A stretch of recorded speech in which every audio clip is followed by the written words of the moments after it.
parafruar. Për kontrazi, unë mendoj që ditë e madhe sonte se populli, kështu kur ti ndeshkon partitë politike, jo domosdoshmërisht është keq. Besoj që ka dërguar mesazh që duhet të formohen institucionet, unë shumë besoj që kanë më formuar institucionet, edhe kjo është një rezultat i mirë, sidomos për vetëvendosjen. Mas shumë të është për vetëvendosjen që e ka dënu, sepse është mësim bre, mësim. Tash, kreti ka dënu. Nuk e ka dënu veç vetëvendosjen. Vetëvendosjen mas shumë, po kreti ka dënu, edhe OK-n e ka dënu. Pak 5.000 vota.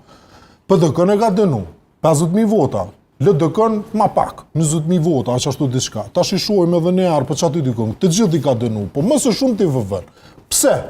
E pas ka dënu, siç disa prej nesh e kemi analizuar, që binumi Vjosa Albin ende i ka rezistu kohës sipas popullit. Dhe nuk ju ka pëlqyer që janë prish.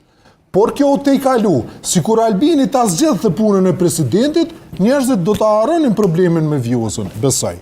Por ti nuk pe zgjedh presidenti Vjosën.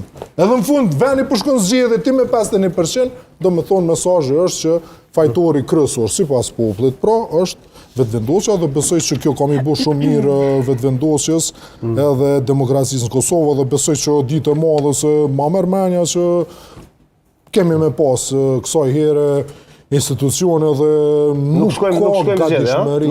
Ka ma gatishmëri, kush thot? Po kush thot? Po DK-ja zguxon me thonë, hajde po shkojnë në zgjedhje, ata mundën me thonë deklarativisht. DK-ja zguxon me thonë, kena me shku në zgjedhje, vetëvendosja nuk guxon me thonë, kush me që vani në zgjedhje. Po mërmenja që ka ma arrit një konsensus edhe... Kështu mi tregu zotri Matoshit që në qoftë se e krahasojmë zgjedhje